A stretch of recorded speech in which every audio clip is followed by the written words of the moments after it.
preaching his sermon, and to his fright, to his terror, he forgot in mid-sentence what he was going to say.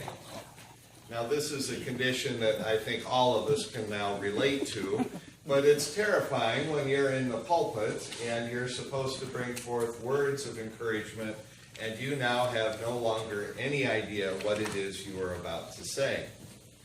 Thankfully, the individual had been trained in seminary to use an age-old trick, and that is to repeat your last sentence, because that will often jumpstart your memory and will help you to remember what it is that you were going to say.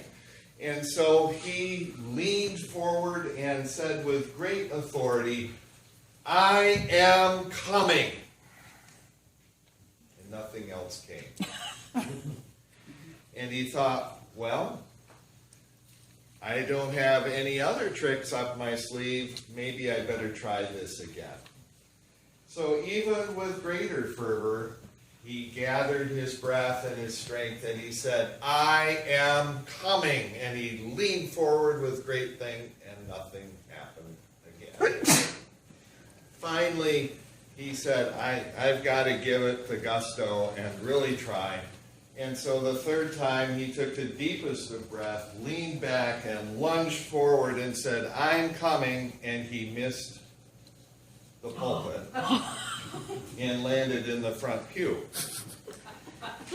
He profusely apologized to the woman whose lap he landed in, and she said, "Don't worry about it, Pastor. You warned me 3 times."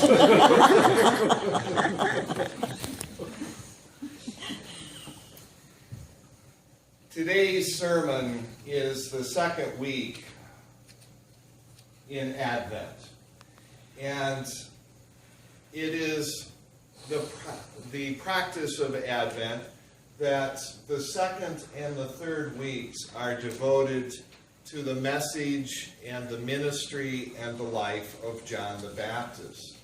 And John the Baptist is the one who was foretold that he would be the one to come and announce and be, so to speak, the opening act before the Messiah appeared. And that his ministry and his presence and his impact was prophesied long ago, even from the book of Isaiah that is quoted in our scriptures today. Also in the book of Malachi. So we hear that from these readings that God had a plan, and this plan was in process, and it was in work, and it has been in motion through the centuries to bring about the redemption of mankind forever. And that the message of John the Baptist began with, "Prepare yourself to receive the presence and the coming of the Messiah."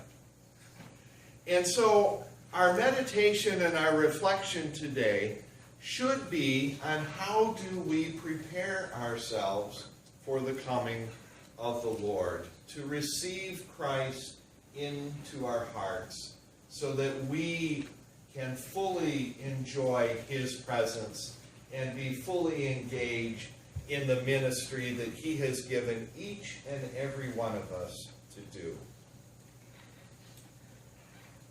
It's human nature to wait till the last minute before a deadline comes.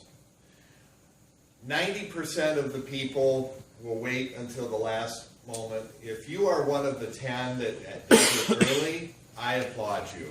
I'm in the 90%. And unfortunately, it appears that my children are that way too. We were on a trip to Colorado. I think I may have shared this story before, where we were going to stay in a mountain retreat that was at 9,000 feet above sea level. Well, we're about 700 to 800 feet above sea level here. So when you get up to about 9,000, there's not a lot of air up there. And a simple task of walking up a flight of steps can be more exhausting than it is down here.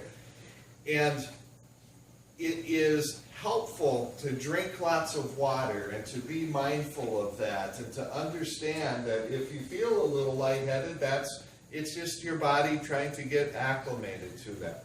Well, I had 3 children. I was doing my best to tell them, we're going to be in a place where it's a higher elevation and it's important to drink lots of water. I figured I needed to just tell them, that piece. I didn't need to go into all of the other details, but they were kind of not paying attention to me, so then I started telling them why you need to drink water, because you're going to get lightheaded. You might even see little black spots and wonder if you're going to faint. It's important to drink water and to pace yourself because, there's just not as much oxygen there. Along the trip, we stopped overnight in Kansas City, and I needed to get water so that we were prepared. And I walked into the convenience store and marched right up to the case of water, slapped it on the counter, paid for it, and the guy looked at me, and in a Kansas City drawl that I can't properly replicate, he said, "Y'all ain't from here, are you?" And I'm like, "No, I'm not, just passing through." And I grabbed the water and walked out, and I wondered, why on earth would he say that? What was it about me? And as I was walking in the parking lot and headed back to the hotel, I turned around and looked at the name of the store, and it was titled The House of Hooch. So apparently, anybody that walks into the House of Hooch to buy water is not from around there. But I had the water, we were ready to go, and off we went. Well, the elevation climb is subtle. It's not like you just, as you begin to go through Kansas and get through Colorado, you're climbing, but it's subtly, and you don't notice it. And suddenly, I pulled up, and we're at the camp. And I'm like, well, we're here. And the children immediately went, we're at 9,000 feet. And they started going, quick, give me some water. I feel faint. I'm like, you were fine 1 minute ago. So it was a clever moment. It was a fun moment. But it's went to show that you need to be prepared because you just don't know when something's going to come and when you're going to find yourself in a situation. Growing up, I'm the youngest of 3, and my oldest brother smoked cigarettes. And my grandparents were from the era of don't smoke, don't chew, don't wear jewelry, don't run with those who do kind of thing. And so if they were to appear at our house, it was, and with military precision and speed, we had to clean up the house and get rid of the ashtrays, the ashes, and my job was to grab the Lysol and run through the house and spray Lysol so that we wouldn't offend my grandparents. And maybe they knew that and cruelly would come unannounced just to watch us see how fast we could scramble. We often hear about things that are in our future. We've had some reflection about and some humorous stories about whether we prepare or whether we don't prepare. But this Sunday, we find ourselves in the second week of Advent, and Christmas is very close. It's getting very close. And we have the opportunity to prepare our hearts and our minds to fully receive all that Christmas is meant to be.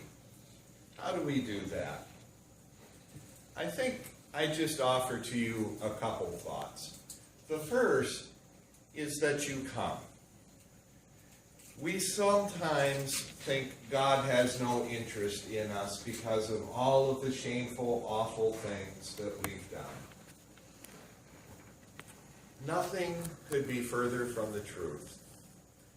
Jesus said, I came not to call the righteous, but to call sinners, to be the physician to the sick, not the healthy. And he came to be the light to the darkness. Where we have darkness in our lives, surrender that to the light of Christ. Trust and know that Jesus hasn't come to make you feel awful.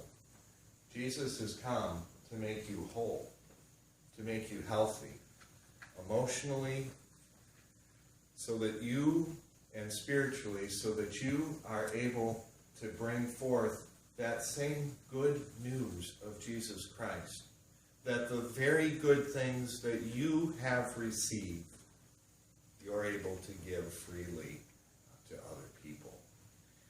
Somebody once put it this way: a good Christian who's engaged in the service of God is one beggar telling other beggars where the bread is. This morning, we will be observing the Lord's table. And the invitation to the Lord's table is that it is open to all to come. To all who wish to draw close to God are welcome at the table.